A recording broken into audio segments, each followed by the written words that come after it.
Venice for me is not just a place, it's a memory of light and color. In this intuitive oil painting demo, I explore how color shapes emotion. Let's go.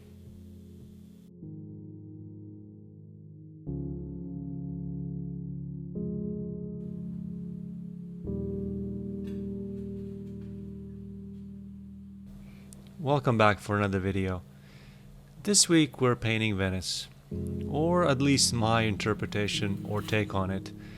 I've visited the city a few times, last time being last summer with my family. In fact, here we are in front of St. Mark's Basilica, all four of us, and exploring some of the alleyways and pathways, the canals and bridges.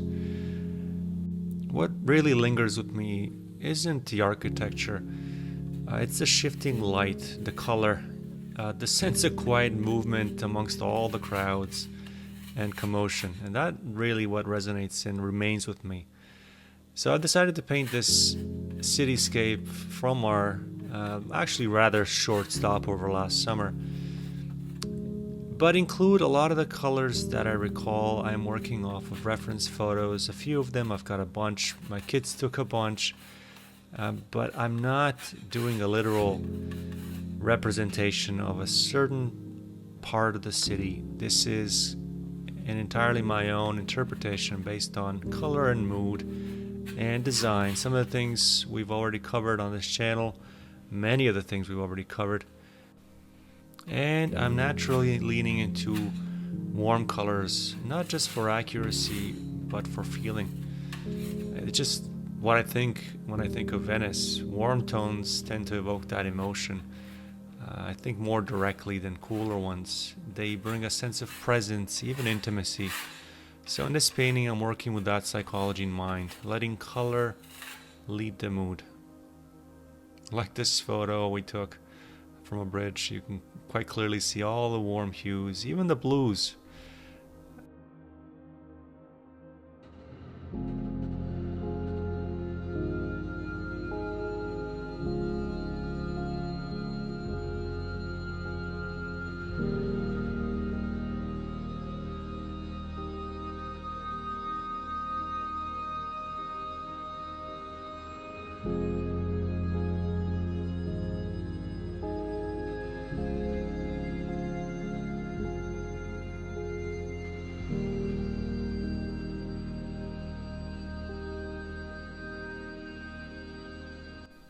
As you can tell from this initial part of the painting process, I am working from virtually no indication of any kind of drawing. I am just laying down flat shapes using this 3-inch putty knife that has like a beveled edge around it. This is just a designer putty knife.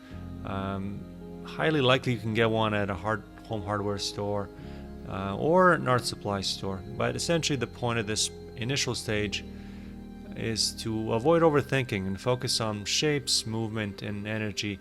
I have a general idea as to how I want this painting to look. I've got a horizon line that's higher up on the substrate, and I am laying down the foundation. So at this point it's all about blocking in the shapes, the mood, and not trying to map out or draw anything. Avoid the details of this initial stage is what I always say.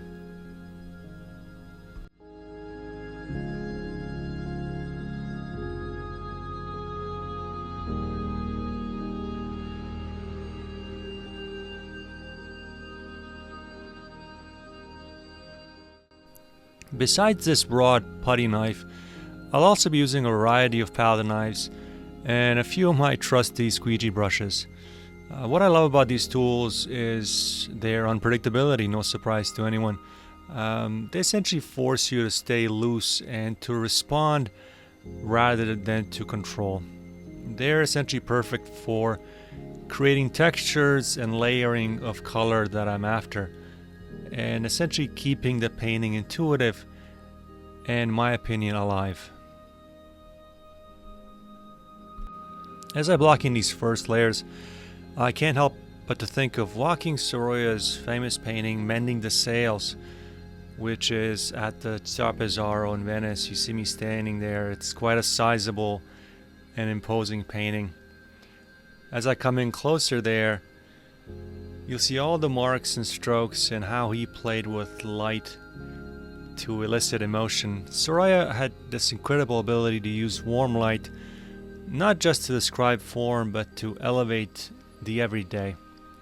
So in this painting, again, it's called Mending the Sail. The sunlit sail dominates the canvas, glowing in creamy whites and golden tones. It's not just technical brilliance, however, it's emotional. That warmth brings a sense of peace, dignity, even hope to this quiet moment of work. If you have a chance to visit it, it's quite awe-inspiring. In fact, there's a phenomenal cafe, which I've been told not too many people know about.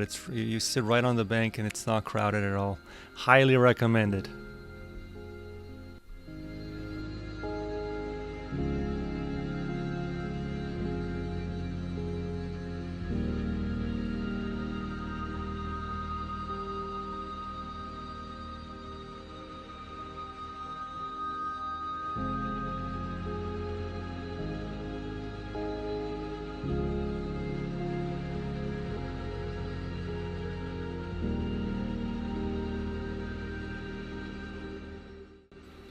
There are three main things I'm thinking about as I build layers to this painting. Firstly, warmth creates connection, as I've already mentioned. So colors like yellow ochres, siennas, or even soft coral-like colors can feel inviting. They draw the viewer emotionally, like this potential late afternoon sun touching these make-believe old stone buildings that I've created here. Secondly, warmth holds a certain memory within the viewer. So these hues have a nostalgic quality to them. They suggest something lived in, if you want, familiar or even dreamlike, which fits my experience of Venice. Sense of timelessness, layered qualities of these buildings, and quiet romanticism, I suppose. And lastly, or thirdly, warmth creates and carries energy, even when muted. So you see these blues in the background that are reading as cooler compared to the warm buildings. They're still very much warm. Warm, muted colors even have a low glowing intensity. They give a painting life without shouting. And again, especially when paired with these cooler neutrals or grays. So these buildings are reading even warmer when they're paired with these neutral grays that are again warm. Certainly warmer, more on the warmer side than cooler. So while this isn't a literal view of Venice, I'm hoping these colors say what words can't really. And that's obviously how the city made me feel while I was there.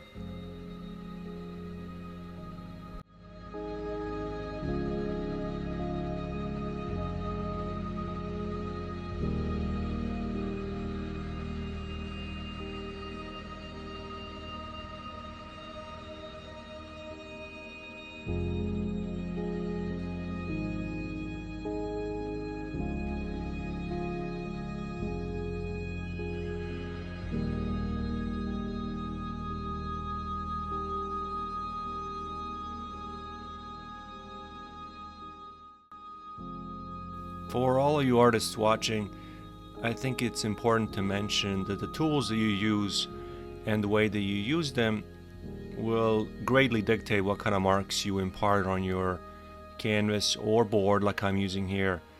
So I mentioned in this video, part of what draws me to using putty knives like that guy here, you see him again, the squeegees that I just used and I will use again, and some of the other unconventional tools that I didn't use in this video is that element of surprise, the imperfection if you want. It reminds me again of my last video that I put out, the Japanese principle wabi-sabi, that has or finds beauty in impermanence, in things that are weathered, irregular, or quietly evolving, I guess. So in this painting, I'm not aiming for precision, I'm aiming for presence. So these scrapes, broken edges, unexpected color shifts, they all echo that wabi-sabi sensibility. So Venice is a great example, or a great subject, quote unquote, for that type of a style, because it holds that kind of beauty. Faded facades, the crumbling stones, reflections that change, I guess, by the minute, really. Again, it's not about perfection, it's about capturing a fleeting moment with honesty and grace.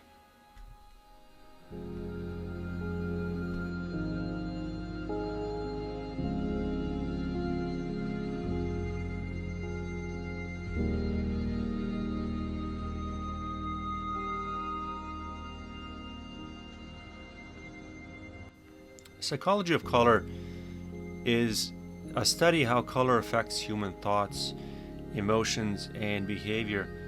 It explores ideas that color isn't just visual, it's potentially psychological as well.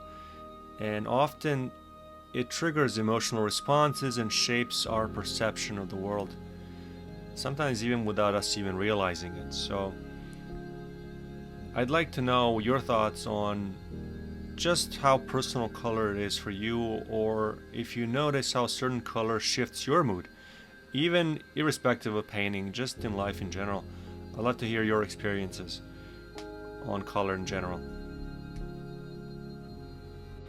As I put in the final details to this painting with that 3-inch squeegee brush, what a concept. I am putting in details with a 3-inch putty knife as opposed to traditionally a smallest of brushes. In fact, there's no brushes that we used for this painting. It was all knives and squeegee brushes. As I put in these final touches to this painting, the highest highlights really for the front part of it, I'd like you to pay attention to the fact that even though I'm working in color, I want this composition to hold strength in black and white. And this is something, again, for all of you artists to be mindful of. Every painting that I put down usually starts with an idea first and then goes straight to the design of the composition. Those value contrasts become the backbone of every painting. They give it rhythm and clarity, really, and this painting is no different. It's essentially a high key painting with only the front part being in the shadow, as well as that section on the left. So very simplistic black and white composition ties this whole painting together.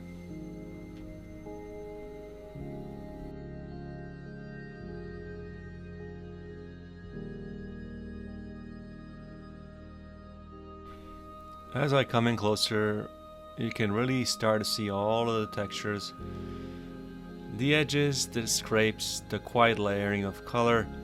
These marks carry the energy of the moment. Some are intentional, others unexpected, most of them unexpected, but together they hold the emotion I was reaching for, really. Thanks so much for spending time with me. If you felt something while watching, a thought, maybe a question, or maybe a memory, I'd love to hear about it in the comments. Until next time, I guess keep exploring and let your marks speak. Happy painting and God bless.